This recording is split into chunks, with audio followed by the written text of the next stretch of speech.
Hey, what's going on? You know who it is, you know what it is. All right, you guys. I just wanted to do a quick response video to the video that 7-8 put out about Canelo and Carlo will possibly duck Jamal Charlo. Well, Triple G's camp did pretty much said that they're not going to fight Carlo, and he said it's basically up to Triple G.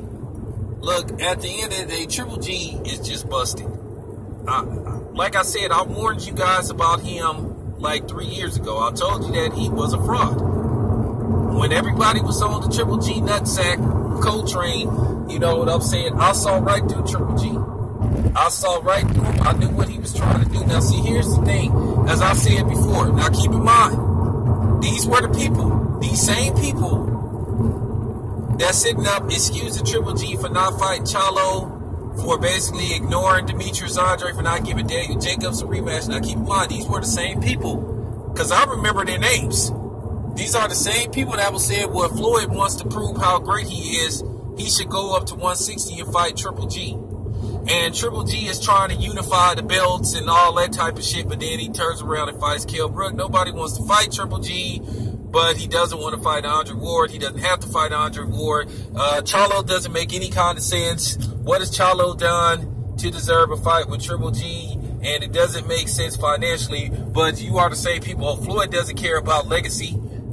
All he does is fight for money. Well, Triple G needs to fight for as much money as possible and get as max amount of dollars as he can. He doesn't have to fight for legacy. All boxers fight for money. Okay.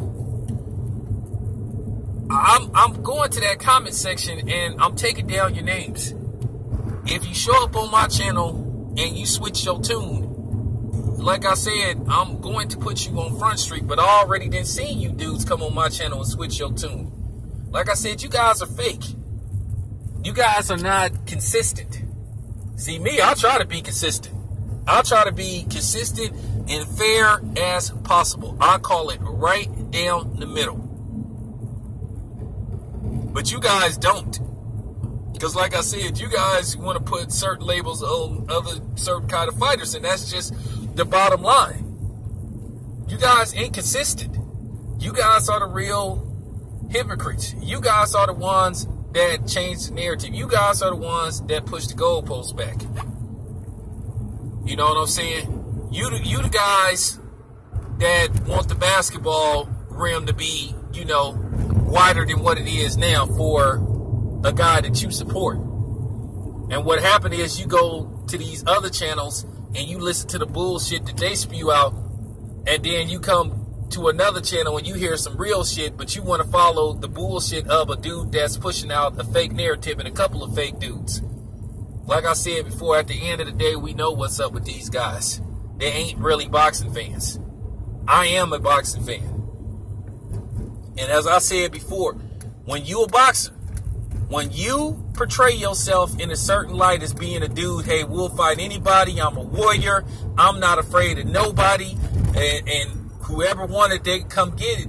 You have to stand by that. Because if you don't stand by it, and then when you put in a situation where you have to fight somebody, that may be a difficult fight for you, and then all of a sudden it's hesitation, then you come across as a coward and a liar. You can't say that you will fight anybody and knock them out, and then when these dudes come knocking at your door, then all of a sudden you don't want to answer. You calling for security. Triple G is calling for security when it comes to Carlo. As I said before, I thought these dudes want big fights. I thought they want exciting fights. I thought, like I said, the fans, I thought you guys are tired of the so-called boxing. Thought you want to see bombs away. Okay, and then, okay, says Triple G keep calling himself Mexican style. He fight Mexican style, which has come forward pretty much, you know what I'm saying, next to no offense, I mean defense, but just mostly offense. Well then, if you really ain't about that Mexican style lifestyle, then, you know what I'm saying, stop saying you will fight anybody. Because isn't that the image of Mexican style? You will fight anybody, you will come forward and you just will engage in bombs away, fisticuffs, exciting fights. Triple G need to get called on that. You know, for real. Ain't that the whole premise of Mexican style? According to Triple G, according to Mexican fight fans? Y'all don't box, y'all fight? Okay, well, Charlo wants to fight Triple G. So what's the fucking problem? Some inconsistencies here. People need to just be honest. I'm keeping it 100. Like I keep saying, man, I'm not worried about nobody getting upset about what I say on the video. Who gives a fuck? Fact is fact. Why all the excuses now that people are gunning for Triple G and Canelo?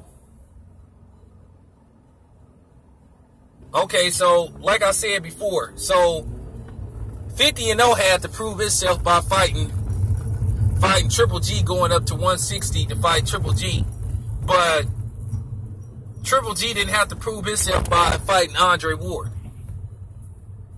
and calling it after he called him out. Like I said, man, y'all motherfuckers inconsistent, man. Y'all really don't know shit about boxing, man. You motherfuckers be making a fool out of y'all self. Like I keep telling you, be careful what you say. When you comment on somebody's channel and you push that send button, yeah, eventually you can erase it if you choose to later on. But if it stays on there, somebody sees it and remember who you are, you're going to get reminded of what you said. Real talk. When you push that record button, when you load that video on YouTube, or when you do an interview and you say that you will do this against this dude, you will do that against that dude, you have to stand by it. As I said before, Keith Thurman's criticism is justified. And everybody is getting on Triple G and Keith Thurman, mostly.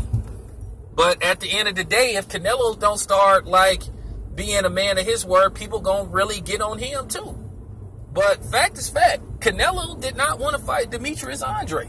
He had a chance to fight Demetrius Andre, and he chose not to fight him. But I already know what's up with Oscar De La Hoya.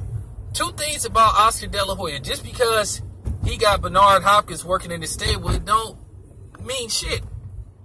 Oscar got a history of racial attacks against black fighters, or innuendos. And as I said before, no fighter that's black, that's a superstar, should ever sign with Golden Boy. I'm serious. And another thing, Oscar don't want to pay nobody. You're not going to get max amount of dollars fucking with Oscar De La Hoya. He not going to pay you. And let me tell you what's going to happen. Let me tell you how predictable Oscar De La Hoya is and Golden Boy. But what Oscar going to do, he going to try to have the coon Bernard Hopkins speak on his behalf. Let me tell you what they're going to do. They're going to put out a report that they offered Demetrius Andre or Charlo or Daniel Jacobs some bullshit offer. And they're going to say that, oh, well, we tried to fight him. We made an offer and they didn't take it. But either they're going to lie about how much money they offered them, or it's just going to be a lie, period. And then people that's in defense, these diehard Canelo fans, is going to come on here and say, see, they're not ducking the Demetrius Andre and Charlo. I'm telling you, man, Oscar's predictable, bruh. He's predictable. He predictable. Mark my words, that's what's going to happen. He going to put out a phony report saying that he made offers to him, and they turned it down. Because eventually people going to start asking them questions. But at the end of the day, it's not pressure on companies like Golden Boy. Because, see, guys like Max Kellerman and Stephen A. Smith ain't going to ask them the tough questions. And Dan Rafat, like, hey, why ain't you fighting these dudes? They just going to be nonchalant about it. They're going to come up with the excuses. Because, as I said before, ESPN and these predominantly white boxing writers, they trying to push a certain agenda. They just wishy-washy and they inconsistent as far as, like, trying to force certain fights and call for certain fights to be made. It got to be somebody that's usually not black. They only put, like, that coward label on black fighters. But the real cowards are the fans, the boxing media, and the fighters themselves. But anyway, I'm out.